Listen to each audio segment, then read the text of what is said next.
नमस्कार दोस्तों, मैं हूं उषा और कुक विद उषा चैनल में आपका बहुत बहुत स्वागत है।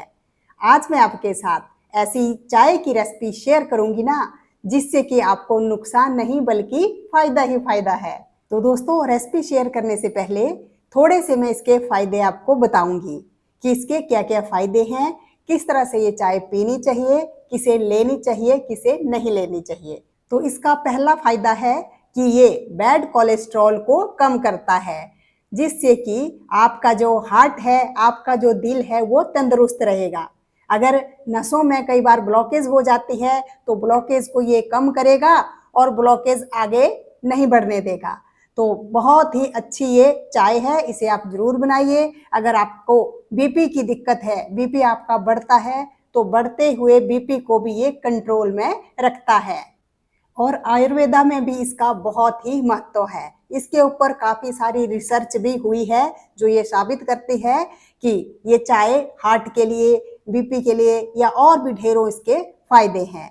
और जितना मेरा अपना अनुभव है, वो मुझे ये लगता है कि अगर आप दूसरी चाय, जो रेगुलर चाय हम पीते हैं ना, उसे छोड़ना चाहते हैं तो ये भी छूट जाती है। जैसे ही आप इस चाय को शुरू करेंगे तो आपका दिल दूसरी चाय पीने को नहीं करेगा। तो चलिए अब फटाफट से रेसिपी को शुरू करते हैं। तो दोस्तों, इस चाय को बनाने का मेन जो इंग्रेडिएंट रहेगा वो है अर्जुन छाल। दूसरे भी सामग्री इसमें हम डालेंगे, लेकिन सबसे ज़्यादा जरूरी है अर्जुन छाल। तो ये अर्जुन का जो पेड़ है, उसके छिलके को सुखाकर मैंने रखा है। तो अर्जुन के छिलके को अर्जुन छाल कहते हैं।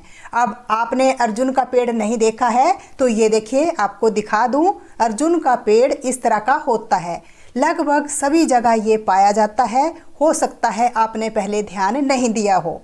तो देखिए, सारा छिलका तो यूज हम नहीं करेंगे, थोड़ा ही छिलका यूज करेंगे। मैं तो साल भर के लिए अर्जुन की छाल सुखा कर रख लेती हूँ। और दोस्तों, अगर आपके इर्द गिर्द अर्जुन का पेड़ नहीं है तो आजकल मार्केट में आसानी से अर्जुन का छिलका और अर्जुन का पाउडर जो है वो मिल जाता है। आप उसका यूज भी कर सकते हैं। तो सबसे पहले हम पानी गर्म करने के लिए रख लेते हैं। तो इसके लिए मैंने लगभग 3 लीटर पानी जो है वो लिया है। तो मैंने यहाँ मिट्टी की हांडी ली है। अगर आपके पास मिट्टी की हांडी नहीं है तो स्टील के बर्तन में भी बना सकते हैं। इसे गर्म होने देते हैं। जितनी देर में हम छिलका जो है वो अच्छे से धो लेंगे, क्योंकि हमने इसे धूप में सुखाया है ना, तो धूप में क्या है, डस्ट पार्टिकल आ जाते हैं। तो उसके लिए आप इसे 1-2 बार अच्छी तरह से धो लीजिए। और लगभग 200 ग्राम मैंने यहाँ छिलका लिया है। तो ये देखिए, 2 से 3 बार अच्छी तरह से धो लेने के बाद इसे हम डाल देंगे पानी के अंदर। और जितनी हमने अर्जुन की छाल ली है ना, उससे लगभग 4 गुना आपको पानी लेना है। बस इतना आपको ध्यान रखना है। थोड़ा पानी एक्स्ट्रा हो जाए कोई बात नहीं, लेकिन कम पानी नहीं लेना है। अब बिल्कुल लो फ्लेम पर आराम से इसे आप उबलने दीजिएगा। अब जो दूसरा इंग्रेडिएंट है वो है, देखिए, दालचीनी। दालचीनी के भी अपने ढेरों फायदे हैं। तो दालचीनी भी इसके अंदर हम डालेंगे, इससे टेस्ट भी अच्छा आ जाएगा। साथ में चाय जो है वो और भी गुणकारी बन जाएगी। तो ये देखिए, इसके मैंने टुकड़े कर लिए हैं। आप चाहें तो दालचीनी का पाउडर भी यूज कर सकते हैं। साथ में आपको यहाँ लेनी है इलायची। तो मैंने देखिए यहाँ 6-7 इलायची ले ली है। इलायची का आप मुंह जो है वो अच्छे से खोल लीजिएगा, जिससे क्या है ना, पानी के अंदर सारा इलायची का फ्लेवर चला जाए। तो बीच में आप इसे देखिए हिलाइएगा ज़रूर। बीच बीच में इसको हिलाना बहुत ज़्यादा ज़रूरी है। देख सकते हैं आप, बिल्कुल लो फ्लेम पर मैं इसे पका रही हूँ। और अब इसमें हम डाल देंगे दालचीनी को।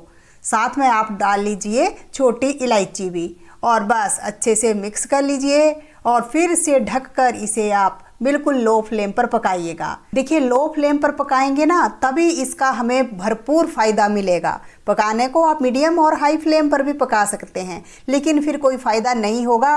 फटाफट से इसका पानी सूख जाएगा और फिर आपको जो गुणकारी चाय है वो नहीं मिलेगी। तो इसलिए प्लीज़ लो फ्लेम पर ही इसे पकाइएगा। हो सके तो आप मिट्टी की हांडी में बनाइए, और भी बढ़िया है, और भी गुणकारी बनेगी। तो बस बीच बीच में इसको आप हिलाते रहिए, चेक करते रहिए।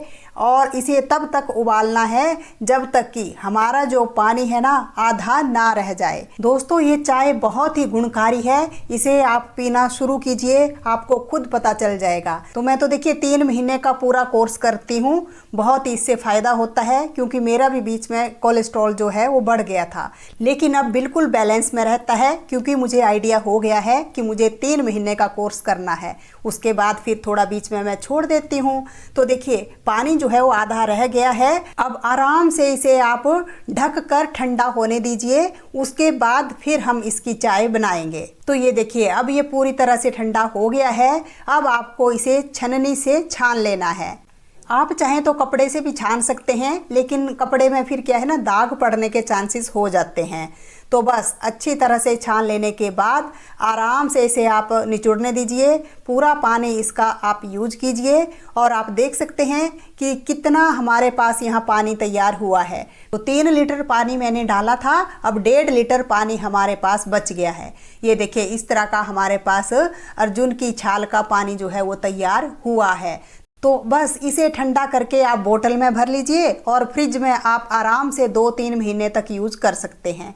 अब चाय बनाना तो बहुत आसान है, तो उसके लिए आप 2 चम्मच ले लीजिए इसी काढ़े के, और अब इसमें आप अपने हिसाब से गर्म पानी या ठंडा पानी जो भी आप यूज करना चाहते हैं कर लीजिए। अगर आपको मीठा पसंद है तो इसमें आप मीठा भी डाल सकते हैं, और आप चाहें तो उबलते हुए पानी के अंदर भी डालकर इसे फिर से पका सकते हैं, कोई दिक्कत नहीं है। तो ये देखिए मैं ज़्यादातर इसी तरह से पीती हूँ। अगर आपको इस तरह से अच्छी ना लगे शुरू में, तो आप क्या कर सकते हैं कि आप 2 चम्मच ले लीजिए काढ़े के और इसमें डाल लीजिए दूध। दूध आप गर्म या ठंडा अपने हिसाब से डाल सकते हैं। और मीठे के लिए मैं यहाँ डाल रही हूँ शहद। आप चाहें तो चीनी या गुड़ भी डाल सकते हैं, लेकिन नेचुरल तरीके से बनाएंगे तो और भी बढ़िया हो जाता है। तो दोस्तों ये काढ़ा मैं अपने लिए बनाती रहती हूँ, सोचा कि इतना फ़ायदेमंद है तो आपके साथ रेसिपी शेयर करूँ।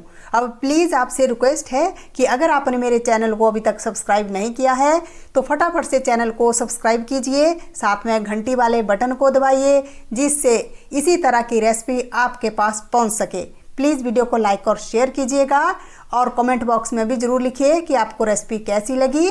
और वीडियो देखने के लिए आपका दिल से धन्यवाद।